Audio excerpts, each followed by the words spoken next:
por completo la forma en que cuidamos ese regalo, la forma en que reaccionamos ante ese regalo.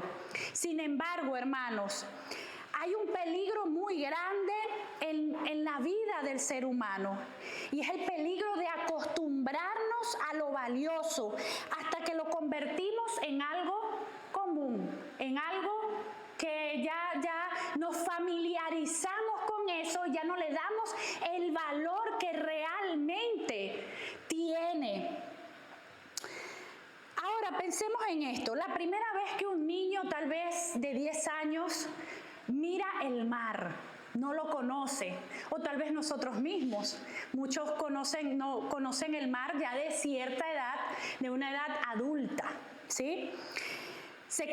Nos quedamos con la boca abierta, maravillados por las olas. Pero si vivimos frente al mar toda nuestra vida, llega un punto en que solemos caminar por la playa y ya ni siquiera miramos el agua. Nos acostumbramos, perdemos ese asombro. De hecho, yo nací en un estado de Venezuela que es un estado costero, y ciertamente es así. Ya no hay esa emoción como, por ejemplo, de planificar un viaje. Estamos en Berlín y queremos planificar un viaje para ir a Rostock, a la playa. Y muchos dicen, wow, sí, yo quiero ir a ese viaje, y estamos en verano y quiero ir a la playa, o tal vez planificar a salir a una playa un poquito más calentita, ¿verdad? Tal vez, pero cuando algo es familiar para ti, es algo constante, ya perdemos esa capacidad de asombro. Yo pasaba todos los días por el frente de la playa para estudiar, para ir, ya no había ese factor sorpresa en mi vida. Ahora, trágicamente, hermano, muchos cristianos nos pasa exactamente lo mismo con relación a la salvación.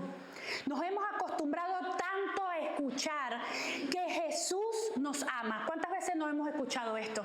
Yo creo que cada domingo, cuando venimos a este lugar, escuchamos este mensaje de salvación, que Jesús nos ama. ¿Qué más hemos escuchado a lo largo de nuestra vida cristiana? Que Él murió por nosotros en la cruz y que somos salvos a través de su muerte y de su resurrección.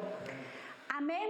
Ahora, que corremos el riesgo, hermanos, de tratar el evangelio como algo normal. Nos empezamos a familiarizar con esto y corremos el riesgo de tratar el evangelio como algo sin valor, como una rutina de domingo, como simplemente hoy es domingo y bueno, ¿qué se hace en los domingos? Sino ir a la iglesia. ¿Qué más puedo hacer un domingo? Venimos a la iglesia. ¿Qué hacemos en la iglesia? Cantamos canciones. Abrimos la Biblia, cantamos alabanzas, adoraciones, pero a veces nuestro corazón ya no tiembla de asombro. Hemos perdido de vista la magnitud, hemos perdido de vista el peso y la gloria de lo que Dios hizo con nosotros. Amén. El apóstol Pedro sabía que la iglesia a la que le escribía estaba pasando por pruebas muy difíciles, persecuciones y sufrimientos. Y Pedro entendía que la única manera de que esos cristianos resistieran con gozo en medio de la tormenta era recordándoles, así como el Espíritu Santo de Dios nos recuerda a nosotras en esta mañana lo increíblemente grande y valiosa que es nuestra salvación. Por eso en los versículos 10 y 12 del capítulo 1 de 1 Pedro, dice, Pedro corre esa cortina de la historia para nosotros y nos da 3 pruebas contundentes. Él no quiere que veamos nuestra salvación como algo insignificante, como algo pequeño. Por eso quiero invitarle a que abramos juntos en esta mañana la palabra del Señor en 1 Pedro capítulo 1, versículo 10 y leamos hasta el 12. Dice, los profetas que profetizaron de la gracia destinada ¿a quién? A vosotros. Inquirieron y diligentemente indagaron ¿acerca de qué? Acerca de esta salvación. El 11, escudriñando qué persona y qué tiempo indicaba el Espíritu de quién, el Espíritu de Cristo que estaba en ellos, el cual anunciaba de antemano los sufrimientos de Cristo y las glorias que vendrían tras ellos.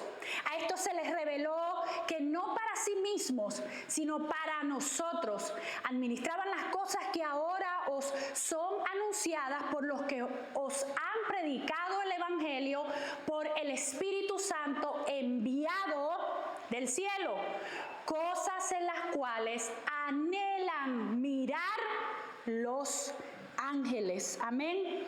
Oremos. Bendito Señor y Padre Celestial, en esta mañana te damos las gracias una vez más por tu amor. Señor, en comunión con mis hermanos, te damos las gracias, Padre, por ese plan tan maravilloso de la salvación, Padre. Gracias, Jesús. Gracias, Señor. Solamente puedo tener un corazón agradecido, un corazón lleno de gratitud, Padre, por tu muerte y por tu resurrección. Gracias, Padre, porque en algún momento, Señor, tú tocaste la puerta de mi corazón, Señor. Y desde entonces, Señor, siempre has estado conmigo, siempre has estado con nosotros, Señor.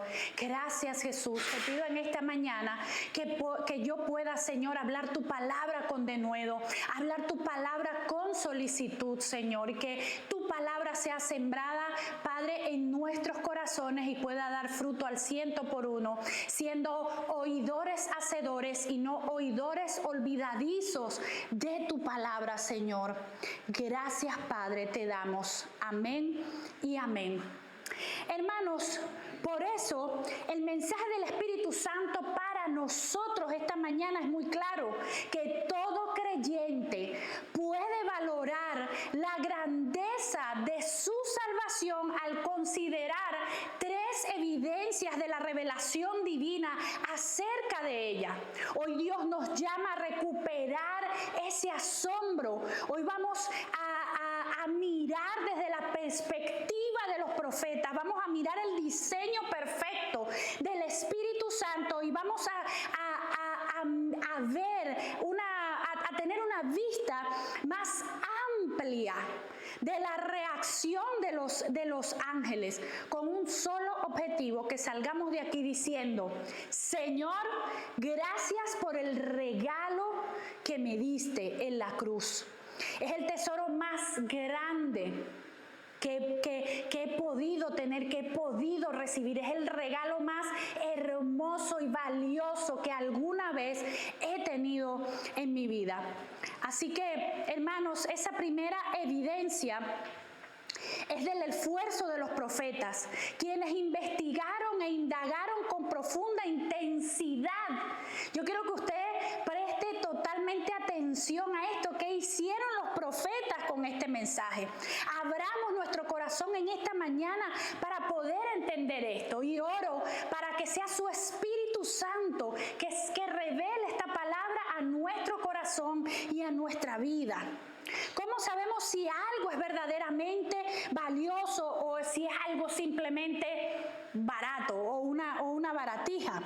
La respuesta es simple: por el nivel de esfuerzo que la gente invierte en eso o en ello. Nadie pasa la noche en vela, ni gasta sus ahorros, ni sacrifica su salud por algo que no vale la pena, que no tiene valor, por un puñado de tierra común. El esfuerzo humano es ese termómetro que mide el valor de las cosas. Y aquí el apóstol Pedro nos planta cara con la primera prueba, nuestra primera evidencia de que la salvación que tú y yo recibimos pudo haber sido un domingo en una iglesia. Pudo haber sido en la calle, alguien te predicó.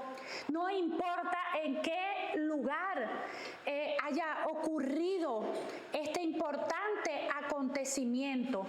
Ese acontecimiento, ese regalo de la salvación es el tesoro más grande del universo.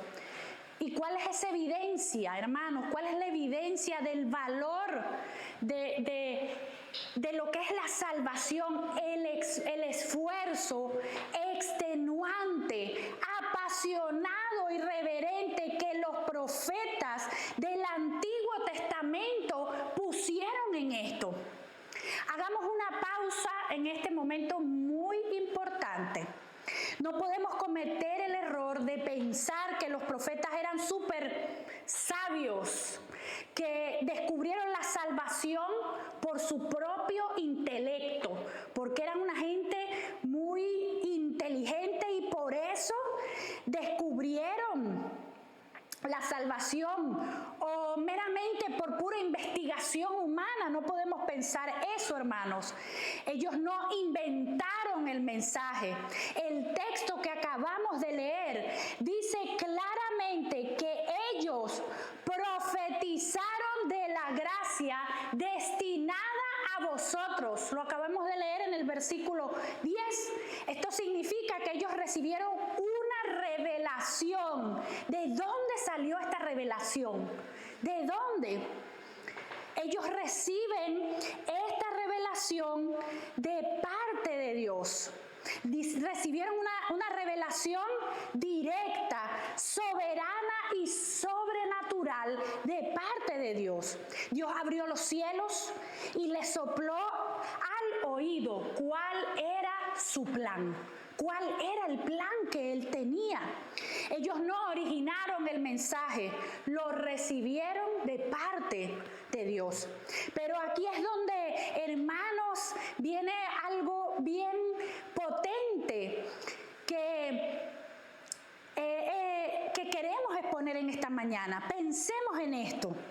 Cuando hombres de la talla de Isaías, de Jeremías o de Daniel recibieron este pequeño destello de la gracia futura, cuando Dios les dejó ver una esquina de lo que pasaría en la cruz y en la resurrección, estos hombres no dijeron en ese momento de que reciben la revelación: ¡ah, qué bonito!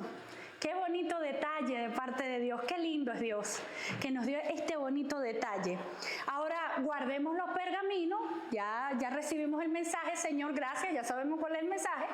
Vamos a enrollar los pergaminos y bueno, no sé, ¿tienes hambre? ¿Tú tienes hambre? Vamos a ir a comer algo. No, hermanos. Al contrario, quedaron tan conmovidos, tan abrumados por la gloria de lo que Dios le estaba mostrando, que dedicaron los mejores años de su vida gastando sus ojos bajo la luz de las velas y usaron todo su intelecto ¿para qué? Para comprender el mensaje que Dios mismo les había entregado. Usa dos verbos en el griego original. Lo acabamos de leer, por eso les invito a que puedan mantener sus Biblias abiertas en los versículos que leímos y que describen un esfuerzo casi desesperado. El primer verbo en griego es execteo, que nuestras Biblias traducen como inquirieron. Ahí lo podemos leer, los profetas que profetizaron de la gracia destinada a vosotros, que dice, inquirieron.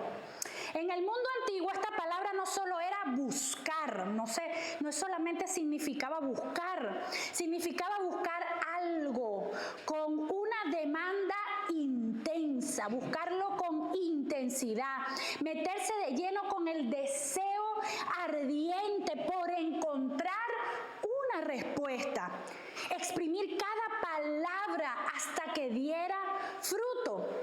Y si podemos seguir leyendo en ese mismo versículo, el segundo verbo es exerreunao, que se traduce como indagaron diligentemente. Esta palabra la usaban los mineros de esa época cuando entraban a las cuevas oscuras y a picar la roca, rastreando milímetro a milímetro las vetas de oro puro sin dejar una sola piedra, sin voltear. Ahora, ¿dónde está la evidencia aquí en esto que acabamos de leer? La evidencia está en que estos hombres más santos, los grandes de la fe del Antiguo Testamento, consideraron que la salvación que hoy adorna tu vida, que adorna mi vida, era el ministerio tan sublime, era un ministerio tan sublime, tan majestuoso y tan glorioso que valía la pena pasar la vida entera escudriñándolo, que valía la pena. Nadie busca con esa desesperación, como lo acabamos de explicar, de la palabra que viene del griego execteo, ni rastrea como un minero hambriento de oro, algo que no tiene valor. Nadie lo hace. E incluso nosotros mismos podemos pensarlo y le decimos al otro, deja eso así, que eso no vale la pena, decimos, ¿verdad? Pero cuando sentimos que algo realmente vale nuestro esfuerzo, vale nuestras energías, lo hacemos y nos esforzamos.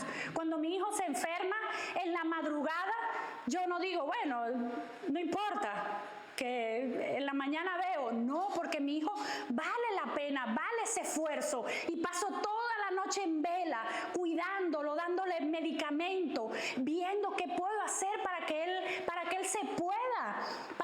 pueda mejorar.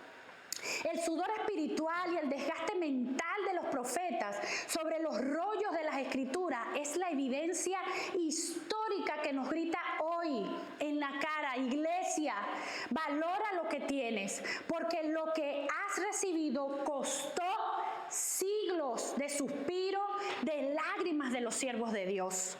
Amén. Imaginémonos por un momento que un día vamos caminando por el centro de Berlín. Estás tranquilo y vas caminando por el centro de Berlín y ves una calle principal, no sé, la que usted quiera, totalmente acordonada, esa calle. Hay patrullas, hay policías, cintas amarillas y nadie puede pasar por ese lugar. En medio del asfalto, tirados de rodillas en el suelo, bajo la lluvia, vamos a añadirle un poquito más a esta escena, están bajo la lluvia y cubiertos de lodo. Hay un grupo de científicos, hay 5 científicos ganadores del premio Nobel, acompañados por los 3 arqueólogos e historiadores más famosos del planeta. Llevan ahí 12 horas seguidas, usando lupas diminutas, cepillos dentales, herramientas microquirúrgicas súper pequeñas, limpiando con un cuidado extremo una pequeña piedra gris que está incrustada en el suelo. Usted va pasando y se consigue con esta imagen. ¿Qué piensa usted en ese momento? Cuando usted se consigue con esta imagen, nos detenemos a mirar, ¿cierto? Nos detenemos a mirar detrás de la cinta. Aunque no sepamos nada, tal vez de arqueología o de ciencia o tal vez piedras preciosas o de geología, hay una conclusión a la que llegamos de inmediato en ese momento, y es que el comportamiento de esos hombres es la evidencia de que esa piedra tiene que ser muy valiosa, de que esa piedra tiene que costar mucho dinero, muchos millones, para poder invertir tanto tiempo y esfuerzo en esto. Tú sabes que mentes de ese calibre no van a desperdiciar su tiempo, su reputación, su espalda y su energía en un pedazo de piedra que no signifique nada. Si ellos están allí haciendo algo, sudando, llorando esa piedra, es porque esa piedra es un tesoro único. Hermanos, cuando abrimos el Antiguo Testamento y vemos a los grandes profetas de Dios de rodillas, temblando, ayunando y desgastando su vida sobre los pergaminos para entender la gracia de la cual hoy nosotros disfrutamos. Esa es la evidencia visual que Dios nos da para decirnos: detente y mira el esfuerzo de mis siervos. Lo que te he regalado en Cristo Jesús no es cualquier cosa, es una joya más preciosa, es una joya preciosa. Cuando yo estudiaba esto, recuerdo Anthony y yo trabajábamos en el estado Bolívar. Él es oriundo realmente del estado Bolívar y hay muchas minas. Y siempre me llamó mucho la atención, la gente entra a las minas, hace hoyos y todo es artesanalmente y arriesgan su vida por conseguir un poquito de oro o por conseguir una piedra de oro. Arriesgan sus vidas de muchas maneras. ¿Pero por qué lo hacen, hermano? Porque saben que el oro tiene valor, porque saben que si lo consiguen pueden ganar mucho dinero. La misma Biblia nos deja entrar en el cuarto de estudio de uno de estos profetas. Por eso quiero invitarles juntos, vayamos al cuarto de Daniel, capítulo 9, versículo 2 y 3. Vamos a ver a Daniel en este cuadro exacto de un profeta explicando el exeteo y el exerreunao.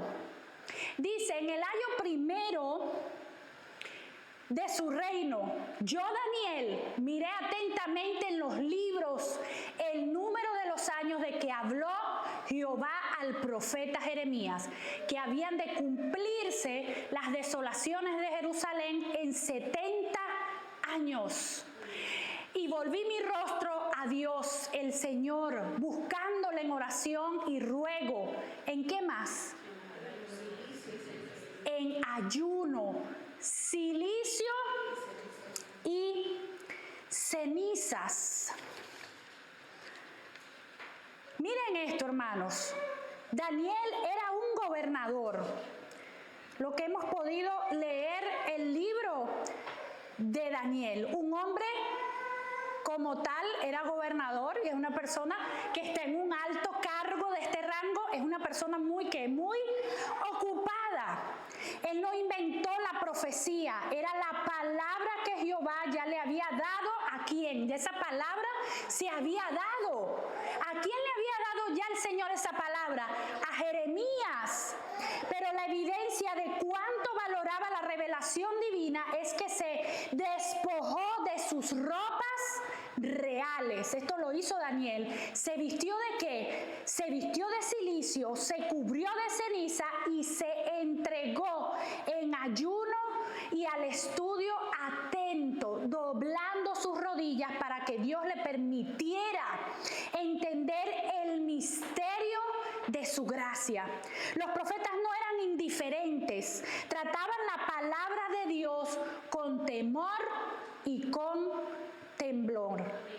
Hermanos, esta primera evidencia nos escribió para que salgamos de aquí hoy diciendo: wow, los profetas eran bien intelectuales, por eso eran los profetas. No, esta verdad viene hoy a capacitarnos, a sacudirnos y a equiparnos para transformar nuestra vida espiritual. En esta mañana reflexionemos y pensemos y hagamos a nuestras vidas una pregunta honesta. Si los profetas del Antiguo Testamento, que solo vieron la salvación de lejos, por decirlo de alguna manera, como una silueta borrosa en el horizonte del futuro, consideraron que esa gracia demandaba todo su esfuerzo mental, demandaba su tiempo, sus ayunos y sus disciplinas. ¿Cómo estamos tratando nosotros hoy el mensaje de salvación? ¿Cómo estamos tratando nosotros hoy su palabra? la palabra de Dios. Nosotros que ya tenemos el rompecabezas completo. Nosotros que tenemos la Biblia, la tenemos de diferentes maneras. La tenemos de mil y una formas. Las tenemos en el teléfono, la tenemos en la casa, la tenemos en formatos variados.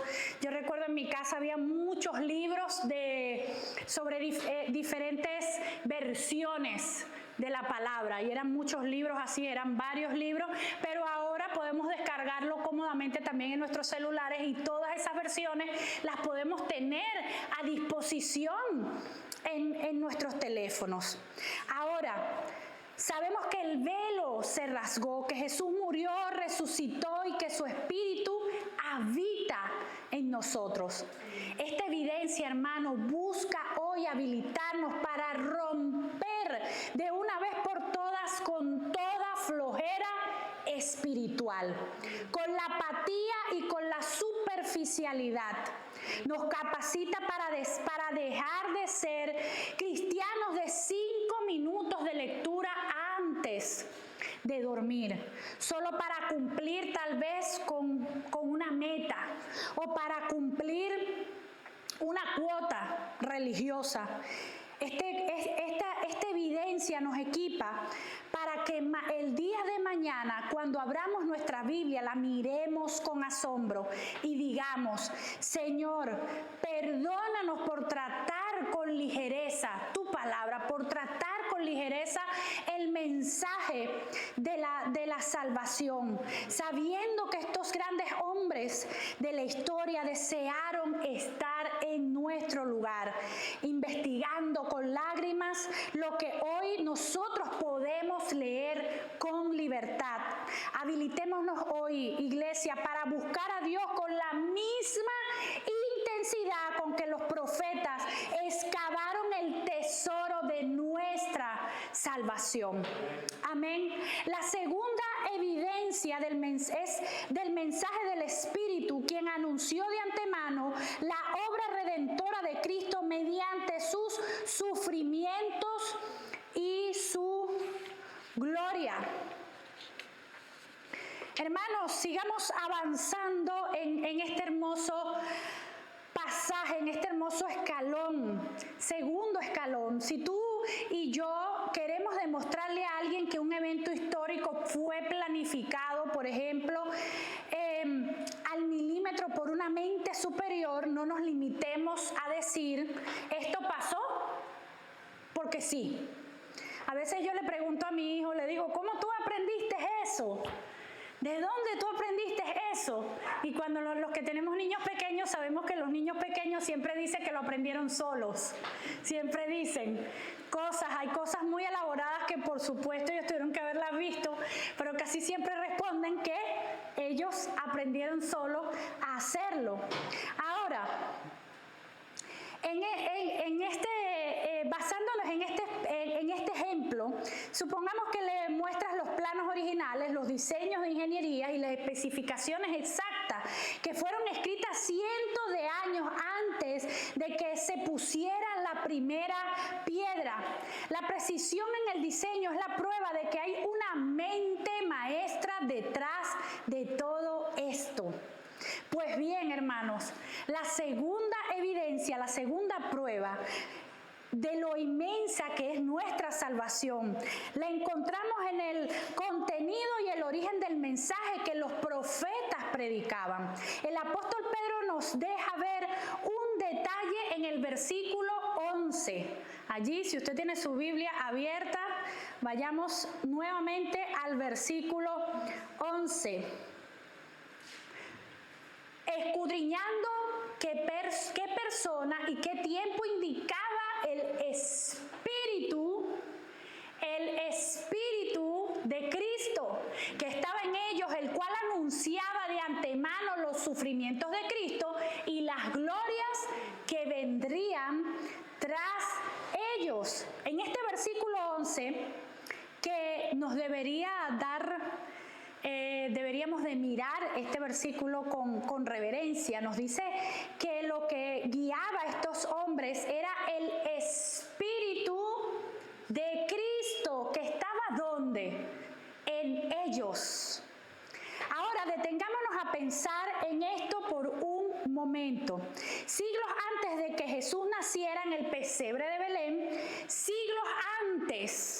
de que caminara por las aguas o multiplicara los panes, el Espíritu Santo, identificado aquí de forma hermosa como el Espíritu de Cristo, ya estaba operando activamente. ¿Dentro de quién?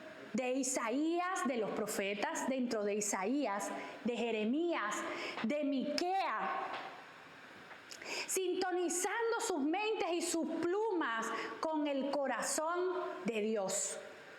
¿Y cuál era el núcleo de este mensaje? El Espíritu de Dios no inspiró a los profetas para que dieran predicciones curiosas sobre el futuro, de qué iba a pasar, solamente para que dieran predicciones, qué va a pasar en el futuro, solo para impresionar a la gente o adivinar el porvenir. No, hermanos, el propósito del Espíritu era puramente sobre Cristo, cristológico. Todo el mensaje apuntaba como una flecha directa a la persona y a la obra redentora de nuestro Señor Jesucristo. Específicamente el Espíritu Santo les reveló de antemano dos realidades que para la mente humana de esa época parecían un callejón sin salida. Dos cosas simplemente, tal vez, opuestas. Y la primera revelación fue los sufrimientos de Cristo. Eso fue lo primero. El dolor, el rechazo de los hombres, el juicio injusto, los clavos y la muerte terrible en la cruz del Calvario. Y la segunda cosa era las glorias que vendría detrás de eso. La tumba vacía, la resurrección al tercer día, la ascensión al cielo, el trono eterno y el día en que toda rodilla se doblará ante Él. Gloria a Dios. ¿Dónde está la evidencia aquí? La evidencia está en la armonía perfecta y sobrenatural de ese mensaje. Pensemos, hermanos, cómo es posible que décadas de hombres que vivieron en siglos diferentes, en países distintos también, países diferentes, con profesiones que no tenían nada que ver tampoco entre sí. Algunos eran reyes, otros eran pastores de ovejas, otros eran sacerdotes, escribieran exactamente el mismo mensaje, unificado sobre un Salvador que primero tenía que morir sufriendo y luego resucitaría en gloria. Ninguna mente humana, ningún club de escritores puede coordinar algo así a lo largo de 1000 años de historia. El contenido cristológico de la Biblia y la precisión con que el Espíritu Santo anunció la cruz y la corona es la evidencia indiscutible de que tu salvación, mi salvación, no fue un plan de emergencia de Dios, ni una improvisación de última hora. Nuestra salvación es el proyecto eterno, sagrado y perfecto, diseñado por la Trinidad desde antes de la fundación del mundo. Gracias, Jesús. Por eso quiero invitarlos a que podamos ir a Isaías capítulo 53. Isaías capítulo 53, leemos desde el capítulo 5 y 12. Gracias, Jesús. Mas Él herido fue por nuestras rebeliones, molido por nuestros pecados. El castigo de nuestra paz fue sobre Él y por sus llagas fuimos nosotros curados. Por tanto, yo le daré parte con los grandes y con los fuertes repartirá despojos, por cuanto derramó su vida hasta la muerte y fue contado con los pecadores, habiendo él llevado el pecado de muchos y orado por los transgresores. Qué versículo tan poderoso. Amén. Cuando leemos más, Él herido fue por nuestras rebeliones, molido por nuestros pecados, el castigo de nuestra paz fue sobre Él y por su llaga fuimos nosotros curados. Allí se está describiendo el sufrimiento. Y luego dice, por tanto, yo le daré parte. ¿Con quién? Con los grandes y con los fuertes repartirá despojos, por cuanto derramó su vida hasta la muerte. Allí está describiendo la gloria. Ahí está la gloria. Es impresionante, hermanos, definitivamente. Isaías no está adivinando el clima, él no está adivinando o está pronosticando un clima, está describiendo la crucifixión y la victoria de Jesús con el detalle de un testigo ocular. Aleluya. Que estuvo allí, que lo vio todo.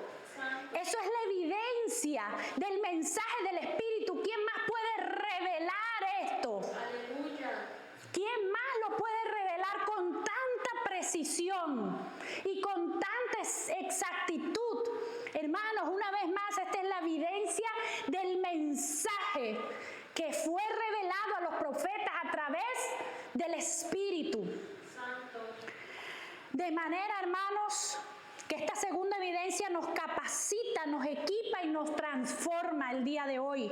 Nos da una seguridad inquebrantable en medio de nuestras propias aflicciones.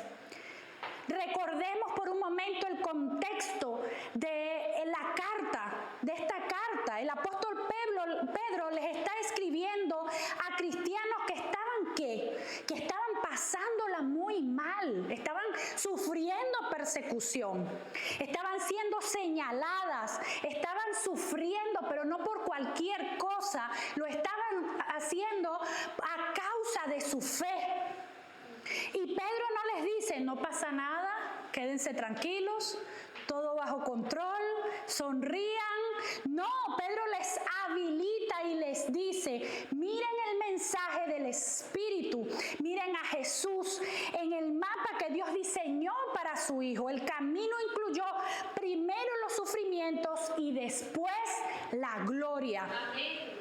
Yo no sé si usted me entendió esto en esta mañana, pero el camino incluye primero los sufrimientos.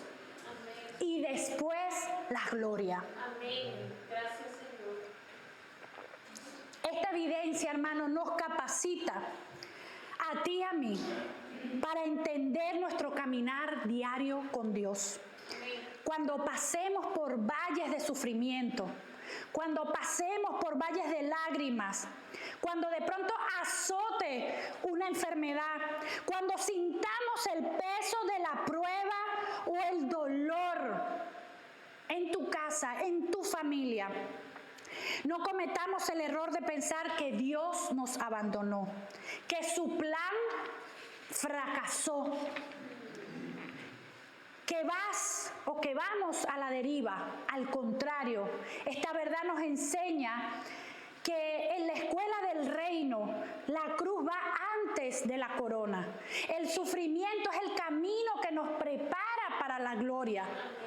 Saber que el Espíritu Santo tiene el mapa de tu vida, de mi vida, bajo el mismo diseño perfecto con el que guió a Jesús, nos habilita para resistir con paciencia, para levantar la mirada en medio de la tormenta y para confiar plenamente en que así como cada sufrimiento de Cristo se transformó en una gloria eterna que ya se cumplió, cada lágrima y cada prueba tuya tiene un propósito glorioso en las manos de Dios. Nuestra fe está firme porque el mapa lo trazó el Espíritu Santo. Amén. Ahora, la tercera evidencia que vamos a estudiar en esta mañana es la evidencia del asombro celestial, pues los creyentes, yo quiero que usted escuche bien esto, pues los creyentes disfrutan una salvación cuyo despliegue aún maravilla a los ángeles. Vayamos al verso 12. Vayamos nuevamente al verso 12.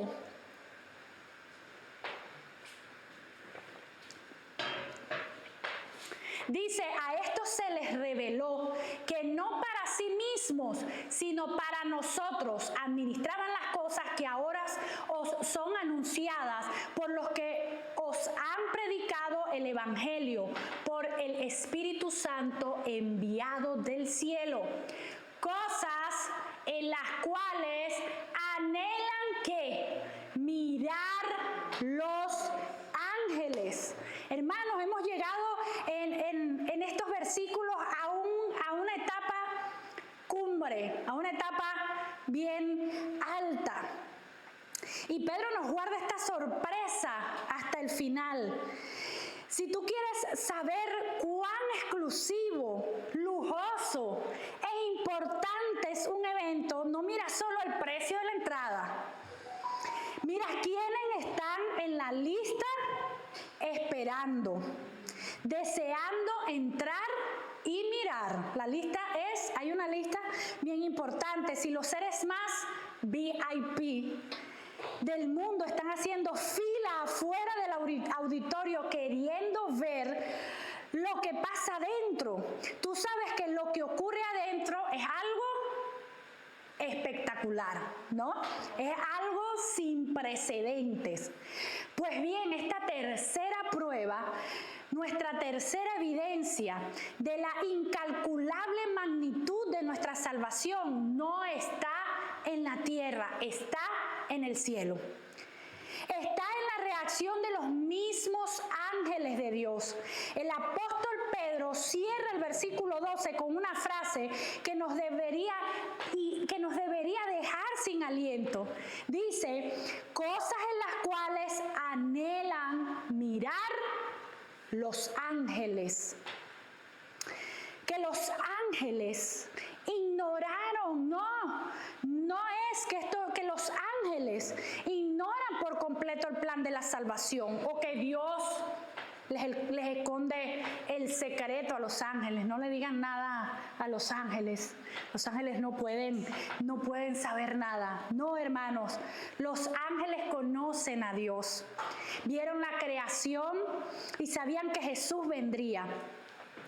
La palabra clave aquí no es ignorancia, es admiración. Lo que ellos hacen es contemplar con asombro cómo ese plan de redención se está desplegando históricamente y cómo Dios manifiesta su gracia en la vida de la iglesia, en la vida de personas como nosotros. El apóstol Pedro usa aquí una palabra también en griego y es el verbo parakupto, que nuestras Biblias traducen como anhelan mirar. Para el griego de la época, esta palabra parakupto significa literalmente agacharse para mirar de cerca, estirar el cuello con intensa curiosidad o asomarse con fascinación para no perderse un solo detalle. Es la misma palabra que se usa más adelante cuando Juan corre al sepulcro vacío el domingo de resurrección y se agacha para mirar los lienzos. Ahora, ¿dónde está la evidencia aquí? La evidencia está en que los seres más puros, majestuosos y celestiales que viven en la presencia misma del Padre y que han visto la gloria del universo consideran que lo más grande que existe no son las galaxias, ni los imperios de la tierra. Muchas veces vemos historias, me gusta ver muchas veces History, no sé si todavía pasan este programa, History Channel, y me da, es algo impresionante ver ciertos imperios, los chinos, los soldados de terracota y ver todo lo grande o lo majestuoso que en su momento fueron estos imperios, pero esto no es lo que los ángeles desean ver, o esto no es por la cual el motivo ellos estiran su cuello, miran con atención. No.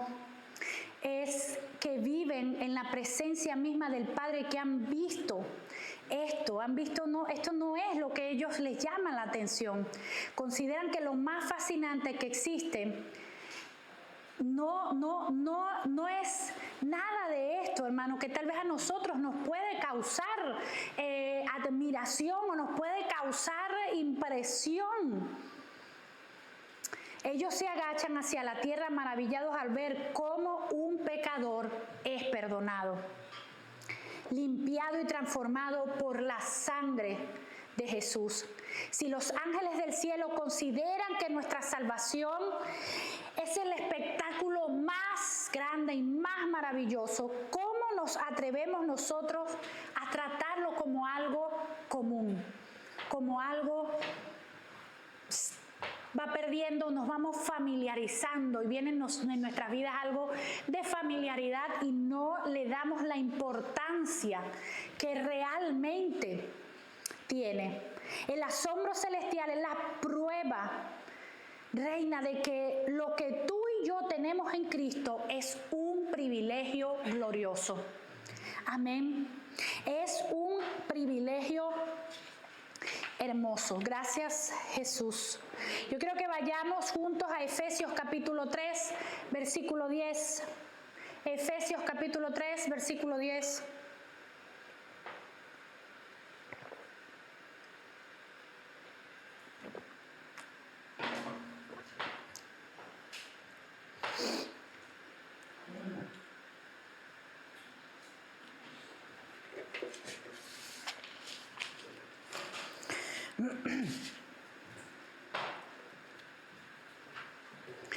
Para confirmar que la iglesia y la salvación de los hombres es el escenario donde Dios les da clase de gracia a los ángeles, miren lo que nos enseña el apóstol Pablo en Efesios capítulo 3, versículo 10. Gracias, muchachos.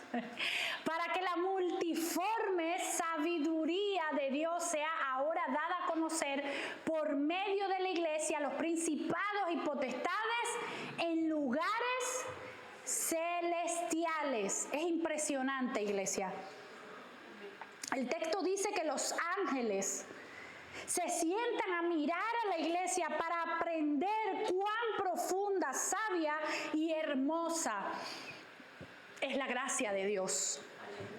Tu vida redimida es el libro de texto donde los ángeles estudian el amor del Creador.